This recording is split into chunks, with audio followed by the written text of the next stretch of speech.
Bon dia i bona hora. Som dijous, 1 de juny de l'any 23. Que ens intenten enganyar, ho dic sempre, cada dia. Sembla que vulgui repetir-me, però és que no paren. Diuen tantes mentides que arriba un moment que ja no se'n saben estar. Es veu que deixar de mentir costa més que deixar de fumar. Arriba un moment que ja s'ho estan prenent com un costum. Arriba un moment que ens intenten aixecar la camisa tantes vegades i amb tant de cinisme que queda ben clar que només pensen en ells mateixos. La notícia del dia d'avui, no us deixeu distreure, per favor, no és que una dona espectacle, Juana Dolores, hagi insultat a Xavier Trias a la Tele3, a una televisió que va definir com la de la burgesia catalana. No. La notícia del dia són les declaracions insultants, autènticament insultants, d'Alberto Núñez Feijóo a la reunió del Cercle d'Economia de Barcelona. Sí, l'amic d'aquell narcotraficant amb qui s'hi va fer una foto. Feijóo, l'home que té més possibilitats de ser el proper president del govern espanyol. Doncs va decidir semblar graciós i no va tenir una idea millor que parlar, sí senyor, dels impostos abusius, de la confiscació econòmica que pateix Catalunya, de manera crònica i dramàtica.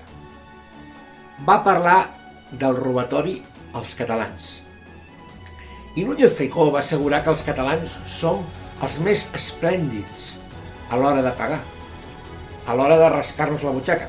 Sobretot som esplèndids perquè tenim al davant un terrorista fiscal, és a dir, un funcionari d'Hisenda, encanonant-nos amb qualsevol arma de destrucció massiva. No només va dir això, va afegir, amb malícia gallega, que de tots els espanyols, els catalans som els que paguem més impostos de tot Espanya i que com que paguem més impostos que ningú, des d'aquest punt de vista, els catalans som els més patriotes. És a dir, que els catalans som els espanyols més patriotes. No només paguem, sinó que a més som els més patriotes espanyols. Els assistents a la reunió, empresaris catalans i persones aquestes del món dels negocis i de l'economia, es veu que es cargolaven de riure, que els feia tanta gràcia, que es descollonaven amb aquesta sortida tan bona de l'amic Alberto. Alberto, que habitualment és hieràtic, com el general Franco, no? Però el que ja estan començant a ensabonar aquests aduladors professionals de Catalunya, com sempre fa la nostra servil burgesia. La nostra burgesia, acomplexada i lacrimògena, desorientada i acovardida, actua així. De seguida vaig pensar que tenien el mateix complex d'inferioritat, el mateix complex de submissió, la mateixa actitud reptiliana i provinciana que la nova alcaldessa de València, María José Català, que durant la recent campanya electoral va dir en espanyol que demanava perdó, sí, que demanava perdó per si en algun moment es passava al valencià, però que és la seva llengua materna i que té aquest defecte. Exactament, va dir això, que parlar valencià era un defecte. Parlar valencià era un defecte a València i que tinguessin la bondat de perdonar-la si ho feia, oi? L'autoodi, el rebuig de molts catalans cap a la pròpia identitat és encara més lamentable que els insults i les persecucions que patim habitualment. És un fenomen conegut pels psicòlegs i pels analistes, un fenomen de persones que volen ser acceptades a qualsevol preu, pel poder, que estan disposades a qualsevol cosa per ser ben vistes pels que manen, que troben una satisfacció molt íntima en rebaixar-se, en agenollar-se, en aconseguir ser tolerat. És un fenomen que es repeteix en molts àmbits. Ho fan, per exemple, algunes dones que se sotmeten al masclisme més agressiu i més criminal. Ho fan també alguns negres agenollats davant del poder blanc, perquè estan íntimament i absurdament convençuts de la superioritat dels individus de pell blanca. També ho fan alguns homosexuals que adopten actituds grotesques, ridícules, folclòriques, histriòniques, només, sí, per fer-se perdonar. Per fer-se perdonar el seu defecte, per ser acceptats davant de les persones ben pensants i poderoses. És el prototipus del marieta teatral i còmic, de la màscara que s'ha venut la dignitat per un plat de llenties. No podem deixar de tenir en compte que l'Espanya d'avui tolera algunes identitats però en persegueix d'altres. D'aquesta manera, un individu pot canviar-se de sexe però no pot canviar de nacionalitat i passar de ser espanyol a ser català. Realment, l'autoodi dels catalans sobre nosaltres mateixos és una de les explicacions de la nostra decadència com a poble, de la nostra dramàtica lluita i també del valencianisme regionalista i anticatalà. I el valencianisme anticatalà, si pensem bé, està basat en les mateixes renúncies, en els mateixos complexos inconfessables, en la mateixa naturalesa servil i babosa de moltes persones del món aquest dels negocis, del món dels diners a Catalunya. Fa molts anys que alguns membres de la burgesia catalana van començar a vendre's el patrimoni i ja que hi eren van acabar regalant també amb el patrimoni la dignitat humana com a torna. Quina gent més lamentable. Bon dia i benvinguts. Són les 7 del matí i Catalunya ja fa estona que treballa.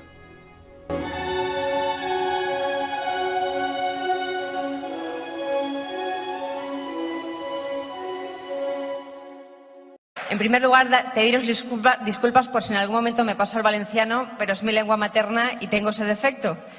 Si lo hago, me perdonáis. Sembla mentida que això pugui ser, oi? Però és. I ho poso aquí perquè siguem ben conscients de la manera de pensar d'algunes persones que remenen les cireres, d'algunes persones que pensen fer el negoci de la seva vida com a solucionadors, com a pacificadors del conflicte entre Catalunya i Espanya. Hi ha gent que s'ha enriquit, però certament no ha entès res de la qüestió fonamental, del nucli de la incompatibilitat humana i política entre catalans i espanyols. Gent que, com que no és transexual, doncs no pot entendre la naturalesa dels transexuals. Gent que viu molt bé com a espanyola i que per això no és capaç d'entendre que per a molts ciutadans del nostre país assegurar definitivament la pervivència de la nació catalana és la nostra prioritat vital. No pensem fer res més a la vida que treballar per la independència de Catalunya. Ahir, a la reunió del Cercle d'Economia, es va veure un altre episodi que demostra clarament, molt clarament, el divorci entre l'elit empresarial i econòmica de Catalunya i la gent, el poble del país, el contribuent, els que paguem. Una elit empresarial i econòmica que no ha tingut mai gaire en compte les opinions dels que no són com ells i han fet grans negocis com a burgesia colonial i col·laboracionista amb el poder espanyol.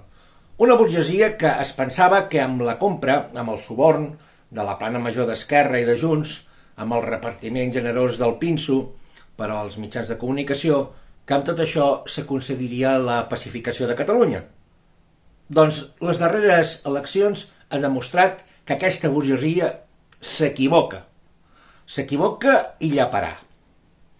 Que està fent un mal negoci i que a les properes eleccions generals espanyoles del 23 de juliol perdran encara més el control d'aquest país anomenat Catalunya. L'episodi al que em refereixo va ser l'aparició de Xavier Trias i Vidal de Llobatera.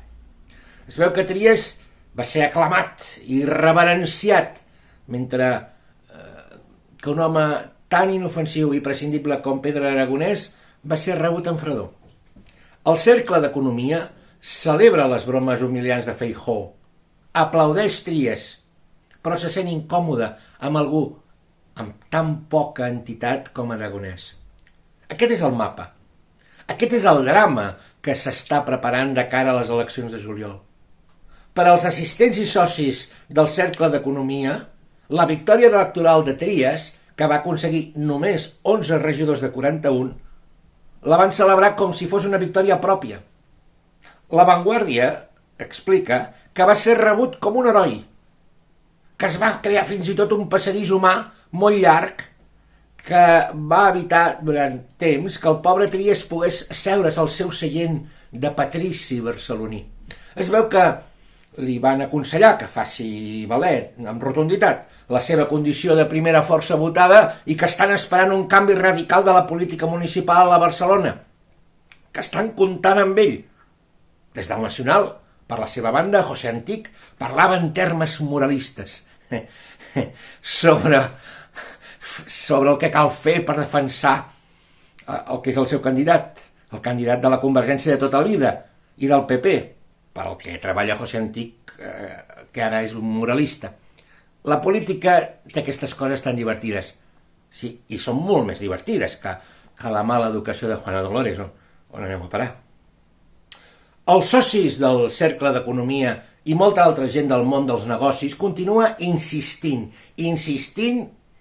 com la cançó de l'Enfadós, en la vella fórmula de Convergència. Com si el temps no hagués passat i com si es pogués tirar enrere. Com si l'aventura electoral en solitari de Duran i Lleida no s'hagués saldat amb un enorme fracàs. Com si el PDeCAT no hagués fracassat també quan va voler ressuscitar la Convergència de sempre. Els venedors de béns i de serveis haurien de fer una classe pràctica als seus companys del Cercle d'Economia, perquè almenys sabrien que per a una part de la societat catalana la vella mercaderia de la sociovergència no la volem ni regalada. Put. Ens fa mal de ventre. El centredreta regionalista català no té res a fer davant de la imminent arribada de Feijóo a la Moncloa, acompanyat d'aquest noi anomenat Abascal i dels seus companys tan simpàtics de Vox. La mercaderia política que vol vendre la nostra burgesia espanyolista és un saldo. Oriol Junqueras ha intentat reconstruir també Convergència amb el nom d'Esquerra i s'ha tancat la cara. Ara acaba de sortir Joan Canadell, l'intel·ligent Canadell, i acaba de dir que Junts ha de facilitar que Esquerra Republicana torni a l'independentisme. Una frase que vol dir una altra cosa, vol dir que Junts es creu que té més habilitat, més traça, que se'n sortirà, que té més capacitat que Junqueras per estafar a la gent i fer veure que són independentistes, però que en realitat el que volen és fer reviure la vella Convergència amb aquesta disfressa de carnaval, sota aquest maquillatge d'independentisme fals. Sembla evident que Junts, ni Canadell, ni Jordi Turull, ni Laura Borràs no volen sentir el missatge que els ha enviat la ciutadania a través de les darreres eleccions. Es veu que l'abstencionisme haurà de ser encara més radical, haurà de ser més ampli i haurà de ser més pedagògic. Ahir deia Oriol Junqueras que els d'Esquerra no s'han sabut expressar bé, que no han estat capaços de fer arribar el seu missatge polític. No, al contrari, senyor Junqueras, el seu missatge s'ha entès molt bé. El que potser no s'ha entès encara prou clarament és el missatge dels abstencionistes, dels partidaris del vot blanc, nul o de no anar a votar.